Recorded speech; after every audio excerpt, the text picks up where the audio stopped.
the people in this room like Sheriff Joe? I'll make a prediction. I think he's going to be just fine, okay?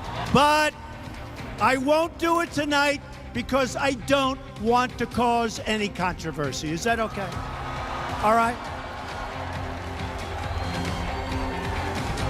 But Sheriff Joe can feel good. Just a few days after that, as the storm hit Texas, he pardoned Sheriff Joe. We're here with our panel to talk about it all. Let's show you how Arizona's largest newspaper responded to the pardon of Sheriff Joe Arpaio. Quote, the Arizona Republic. By pardoning Arpaio, pardon me, Trump made it clear that institutional racism is not just okay with him, it is a goal. Anna? Yeah, I mean, look, I think the messages he sent with his pardon are chilling, frankly. First, let's talk about the message to the Latino community.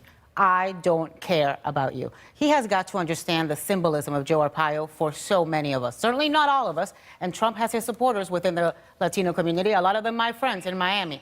But for the vast majority of Latinos, Joe Arpaio is a symbol of racism, of discrimination, of anti-Hispanic sentiment, anti-immigrant sentiment, abuse of power, and this is the guy that Donald Trump chose to pardon. I also want to talk about the message to law enforcement.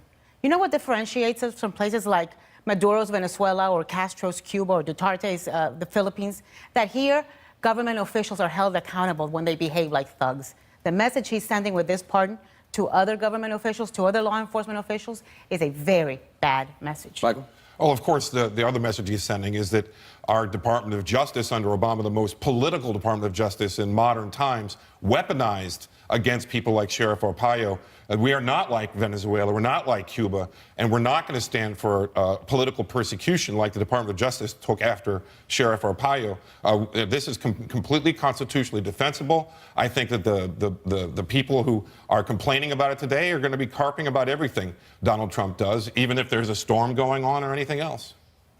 I mean, he does have the constitutional right to pardon. Absolutely. It's his right to pardon. Now, he took extraordinary steps here. He did not take the advice of the Justice Department. And another message that he's sending, let's think about the messages, is, you know, this issue that's been reported that he asked Jeff Sessions if they could drop the case against Arpaio. That is bone-chilling. And let us remember that James Comey told us exactly the same thing. So I suspect that Mueller might be wondering right now on the abuse of power issue and what is going on with that. Because this is now the second time that we are hearing Donald Trump has abused power by trying to drop prosecution investigation against his political allies. How is asking a question of your cabinet an abuse of power and doing what they tell you that you should do? That's not an abuse of power. That's simply an inquiry. How is that something that he's done wrong? Listen, Donald Trump does not do simple inquiries. James Comey did not project it as a simple inquiry. We don't know what happened with Jeff Sessions, but I'm pretty sure somebody's going to ask. Oh, Governor Granholm, you're a former Attorney General. What do you make of it all? Yeah, no, I mean, you don't breach the wall of justice like that. You don't. I mean, by asking honestly, a question. But you know, it's more than asking a question. And obviously, he didn't even go back and go through the proper procedures that every other president has done when you pardon somebody. He just decides to do this. But honestly, Jake, this caps out a period of time for this president where he's alienated African Americans with the Charlottesville, the Jewish community with his Charlottesville comments, the LGBT community this week with his banning of transgender soldiers, and now the Hispanic community. Today, Joe Biden came out with a article in The Atlantic saying this is about the soul of our nation. John Danforth, when he penned his op-ed this week, former was a Republican senator saying from Missouri, essentially the same thing. This is about the soul he was talking about of the Republican Party.